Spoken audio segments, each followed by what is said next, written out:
Hey everyone, welcome to the OklaRoots YouTube channel. Today we're talking about block 7 for the OklaRoots block party. Now before I show you the block, I just want you to know that I designed these blocks back in the end of 2019. And when I was picking the blocks for each month, I kind of had like a theme. I was thinking, at the end of 2019, well, in September of 2020, this is probably how we're going to be feeling. And I don't think anybody could have predicted how 2020 was gonna go. So this block this month is a sweet, sweet, sweet little house. I mean, look at that, the sweetest little house block. It comes together pretty easily. If you've been practicing your scant quarter-inch seam allowances, you shouldn't have any problem with this block today. And my thought was, September, beginning of fall, end of summer, we're all gonna wanna be at home, all snuggled up and cozy. We're just gonna wanna stay indoors. We did all that fun activity and travel over the summer. Now we just wanna be home. That's not quite how I feel, and I think many of you can kind of agree. I kind of don't want to be at my house at all for a while. I'm done being snuggly at my house. So this block kind of has a different feel this month than I had intended, but whether you love being at home, whether you would like to just not see your house for about a month, this block I think will be a fun one for September. So this block is made up of just rectangles and triangles. In the pattern, I give you all of the measurements for the rectangles, and then I give you templates for all the triangles. I also give you the templates for the rectangles, but I'm gonna show you in a little bit. You don't have to print off the rectangles if you have a ruler and you just wanna use that instead. Here is another really bright, fun version I made of this block. This is such a fun, scrappy block. You could really just use a different piece of fabric for every single cut of this, and it would look awesome. Also, I have a very important message that is time sensitive at the end of this video. So, for all of you joining in on the block party, playing with us, posting, sewing, wherever you are, even if you're not at month 7 yet, I need you to watch to the end of the video where I have a time sensitive announcement. Please, there is a deadline on it. This announcement will not be applicable in a few weeks. So, if you're watching today, beginning of September, please watch the end of the video. All right, this is a really quick block. Let's get started. So today's block only uses 4 different colors. Like I said, you can totally mix this up and have a lot of fun with it. Make it as scrappy as possible. This is a fun house block. I'm going for more of a Halloween-y feel today, so I'm gonna have some fun with these little chickens in the window and some haunted mansion fabric on the outside of the house, because honestly, if I had to be stuck at any house right now, I think I'd want to be stuck at the haunted mansion. Here are the printouts for the templates. I tried to organize them so that you really only need to print off the page that has the triangles on it. You could also print off the page with the rectangles, but as you see, I give you the size of every single rectangle on these templates, so you could just open that up on your computer and use your ruler and a rotary cutter to cut these out. Today, I did cut out these triangular templates, and I will be using my rotary cutter to just cut out these rectangles. I won't be using the templates today for the rectangles. So here are all my block pieces laid out. You can refer to the diagram in the pattern to see exactly which pattern piece goes where. You'll notice that this is actually a different orientation than what's in the diagram. For example, this is what we have in the diagram. So you have a little bit of creative freedom here. You can decide which side you want this long strip to go on. You can also choose how you want to orient your little chimney. So you can see when I was cutting this out, I cut from the back using my template, so my chimney is just oriented this way. I could easily move this strip on the left or the right. Your chimney can be on the left or the right. So play around with this block. Try to make it scrappy, try to make it fun, try to make them all a little different. You're creating 3 blocks this month or more if you'd like. Change it up with all of them. So I'm gonna go ahead and separate out these pieces, and I'm gonna show you how we sew them together in sections. I'm going to be sewing multiple pieces at the sewing machine at a time just to save some time. So I'm gonna show you which pieces I start with. So let's first pin together our triangle piece and our chimney piece. These are pieces C and D. Make sure you lay out your pieces the way that they're gonna go when they're complete, and then just right along this short straight edge on piece D, go ahead and take your piece C and lay them right sides together. If you use the template, you'll notice that piece C has a little notch, so it should all line up perfectly with that corner of piece D. Remember, we're gonna sew along this short side right here, so put your pins in place. Sometimes with these blocks, it's easy to forget which edge we're sewing, so pinning it right away helps you remember that. Next, let's go ahead and pin together our pieces A and B. So you see B is the larger triangle, A is the roof of your house. We're just going to lay them out how we want them in the end, and then fold them right sides together along that connecting seam. Again, these have those notched corners, so they should come together really nicely. And then just pin along that edge. So we're not going to work with piece E just yet, so go ahead and move that out of the way. Let's work on our two G and F pieces. These are your little windows and then the skinnier pieces of the house out on the outside by the windows.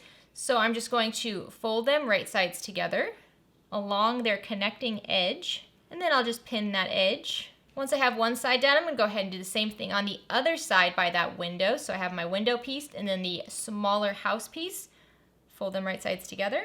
All right, next level, let's work on that door. So we're just gonna take either of our H pieces and put it against our I door piece. So I'm just gonna do the right side first, lay them right sides together along their connecting edge. All right, so now I have 5 pinned units. I'm gonna go take all these to the sewing machine and sew along their pinned edges at a scant 1/4 inch seam allowance.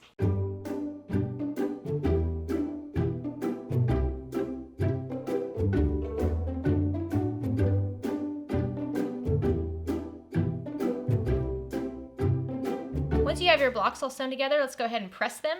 I like to press behind the darker fabric. So I just lay it so that the darker fabric is wrong side up, and then I give all of them a nice press while they're right sides together first, just to set that seam. And then I will finger press the seam behind the darker fabric just like that, and then just gently press over it. Go ahead and do this for all of your blocks. And I do not use steam when I'm pressing my quilt blocks. Remember, it's always a good idea to starch and press your fabric before you cut it. So that way it's much easier to work with now and you don't need to use any starch or steam here. All right, once I have them pressed from the front, I'm just gonna flip them all over and press them from the back. In this quilt block today, my fabric is all different thicknesses. So like this little chicken fabric is a little bit more kind of like a canvas feel.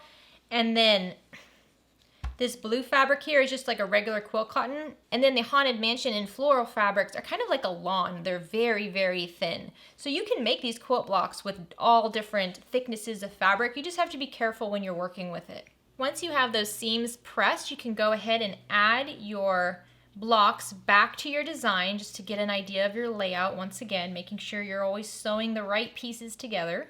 Now we're going to attach the chimney triangle unit here to that triangular roof of our block. So just lay them right sides together and line up all the edges. It should line up pretty easily.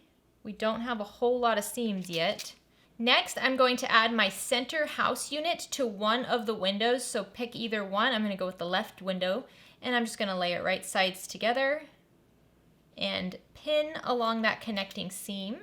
And then I'll take my remaining bottom house unit and lay that right sides together on the opposite end of the door so that now my door will have the fabric on both sides of it.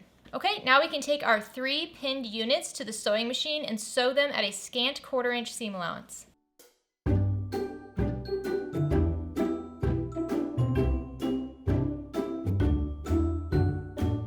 Once you have these stitched, let's once again just go ahead and press these seams to the darker or the easier side. So you can see from my roof piece here, I have a seam running down along the long seam, which will make it a little bit more difficult to press, not impossible, but it's easier if I press it from the roof side. So that way the seam will go behind the roof and it's just easier. So there's really no strategy here. Just press it however it makes it easiest for you. And just be careful when you're pressing these triangular seams that you're not stretching it. Most likely that long edge of your triangle is going to be cut on a bias, or some part of your triangle will be on the bias. So you want to be careful not to stretch those out a whole lot. So just very gentle, light fingers. Give it a good press on the back as well. Go ahead and repeat this with your other units. And then we can go ahead and add our units back to our block design. Coming along, looking cute and spooky. So now let's attach the E unit to the bottom of our roof. So I'm just gonna flip it so that it's right sides together and it runs along the edge of the bottom of my roof. Try to get it as straight and centered as possible. This E unit should be about the same length as your roof. If your roof is a little bit wider, that's okay. If your roof is a little bit shorter, you're gonna wanna ease up on those seam allowances, try to make them a little bit smaller. Next, let's finish up the center strip by attaching our remaining window to that center block of our house. So just fold it right sides together. There we go. Now we're going to take these 2 units to the sewing machine and sew them at a scant 1/4 inch seam allowance.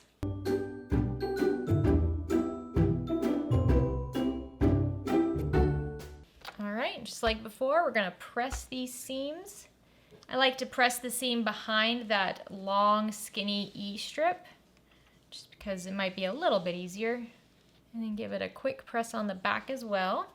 Okay, you should see your block is starting to shrink up and it's coming together. We just have 1, 2, 3 more seams to do. So we're gonna do those one at a time. So first, let's take this center unit with our windows and our roof unit. And we're going to lay this right sides together with the bottom strip of our house. If you're like me, this center unit with the windows might be a little bit longer than that E strip. That's okay, just do your best to center it well. We're gonna trim this down in a little bit. My seam allowance is just a little bit shorter than a scant of an inch, which is why my entire unit is a little bit longer than it needs to be. But that's totally okay. It's not too long, and I can trim it down in the next step. All right, let's go ahead and sew along this line at a scant 1/4 inch seam allowance. So now I'm gonna press the seam behind that long E unit just because there are less seams to move. It's just a little bit easier. And then I'm gonna give it a nice press on the back as well to just hold that seam down. So it might be difficult to see, but my center strip here with the windows is wider than my E strip. So is my roof. That is okay, we will clean this up soon enough. Next, we're going to connect our door unit to our window unit. So just go ahead and lay those right sides together. And what you can do is if you hold it up like this, you can see your seams on both strips. Try to line up those seams so that the door and the center of the house strip come together, and just pin the seams first. So I pin right at the seams first to try to get the door and the window units to have points matching up as best as possible. It's not the biggest deal in the world if those points don't match up. I think that kind of wonkiness gives the block, especially for this house block, a little bit better of a look, especially for September of 2020. So once you have this pinned, go ahead and sew along that seam at a scant 1/4 inch seam allowance. So now I'm going to press the seam behind the door row. So that door unit on the bottom, I'm just gonna press it back like that. Here we go. So here's where you should be. You have your house unit and you have this strip left over. Let's go ahead and trim down this house unit just a bit before we attach this strip. So if you have that 10.5 by 10.5 inch square ruler, this will be great to help you trim this down to size. This part of the block without this strip should measure 10.5 inches tall by 8.5 inches wide. If you're not using the larger ruler or you just don't want to do that right now, you can just use a regular 6 by 12 inch ruler. And what I'm going to do is I'm going to line up my grid lines so that they go along that E strip in the center.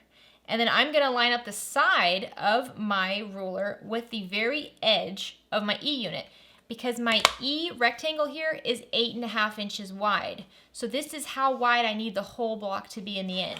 So my goal right now is to just clean up this rough edge where, you know, everything might be a little bit wonky, so that I can attach this J strip cleanly on this seam. You can see my edge right now by my house is all wavy and uneven.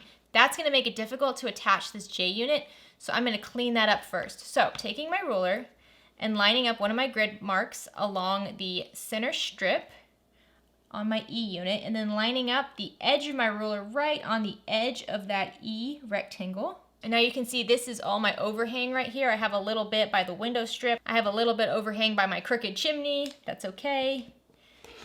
I'm just gonna trim it down, pull it away, and there we go. Now I can just get rid of this. So now I have a nice clean edge along the seam that I'm going to be working on next. If you were going to attach this strip to the other side, you would do the same thing. Just clean up that edge before you attach your rectangle. It's going to make it a lot easier, and it's going to have your block look a lot cleaner in the end. So now take that J rectangle and lay it right sides together along the edge you will be attaching it to, and then just pin it in place. All right, now let's go sew along this long seam at a scant 1/4 inch seam allowance. All right, let's press the seam behind your J pattern piece. I will say, because I'm using thinner fabric with thicker fabric, pressing the seams can get a little tricky because it just naturally wants to go behind the thinner fabric because it's easier. Before I trim this down, I'm gonna give the back of my block a really light spritz of best press. And then I'm just going to press those seams down. So I'm not pushing the iron around, I'm just kind of picking it up and gently pressing it in place over all my seams. My seams, especially today, are curling up quite a bit. So this best press is just gonna help flatten them down so that when I attach these blocks together in the finished quilt, it won't be so difficult and stretchy. So now we just need to trim down our block. If you go on my website, I have a pattern piece you can print out, piece together, and this is a 10.5 inch by 10.5 inch block. You can use that to lay over your block and trim it down. Definitely the easiest way to do this is to use this 10.5 inch by 10.5 inch Creative Grids ruler. It's nice and heavy, it stays straight really well. And what I'm gonna do is I'm gonna line up my 2 1/4 inch tick marks along this long J seam, and then just try to get it over most of the block. And then I'm just gonna trim any excess off. And there you go, a cute, quick, pretty simple little house block for September. All right, what do you guys think? This is a cute block, right? This is a cute, cute little block. And like I said, I'm kind of sick of my house right now, honestly. This doesn't make me feel like I want to be in it anymore. But when I look back on this quilt years from now, in 2020, it's just a distant memory. This block will probably make me laugh because it kind of sums up a lot of the year. So I hope you guys have fun making this block. I hope it comes together nice and easy for you. Let me know if you make it, how you like it. And if you love the block, go ahead and make a bunch of them because there will be some more challenging blocks later. We only have like, what, 5 more months to go? Whew. Man, year is going by not so fast. Okay, now the announcement. This is time sensitive, guys. We gotta do a giveaway.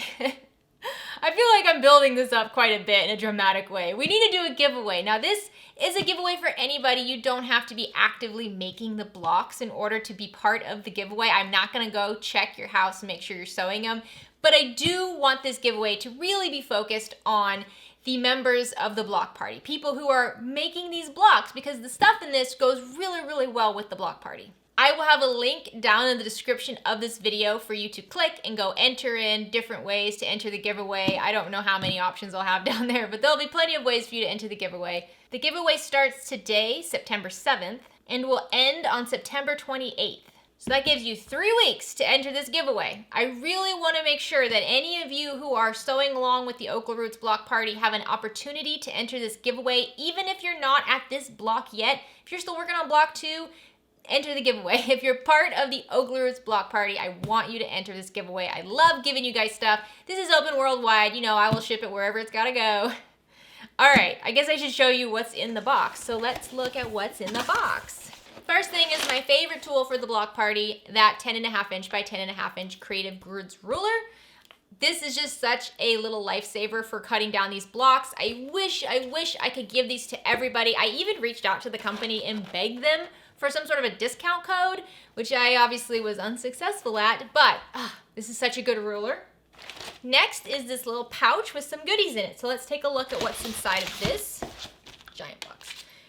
All right, in here we have one of my favorite items. Many of you might already know what this is.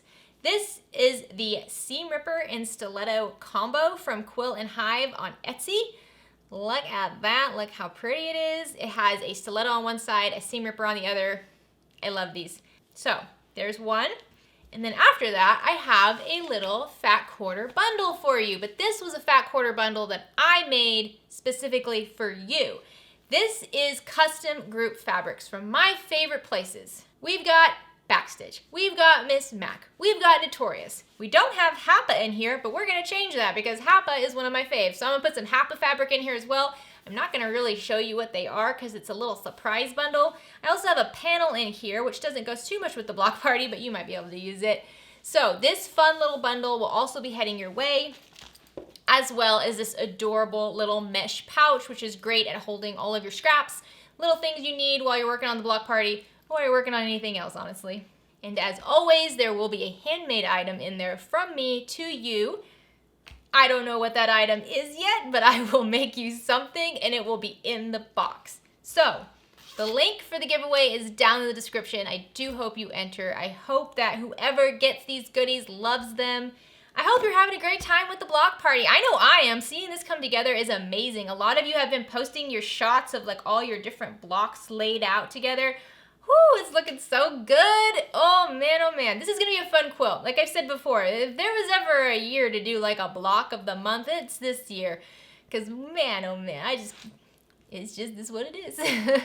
All right, well, I hope you're having a great day. I hope you have a great rest of the week. Get out there and make something.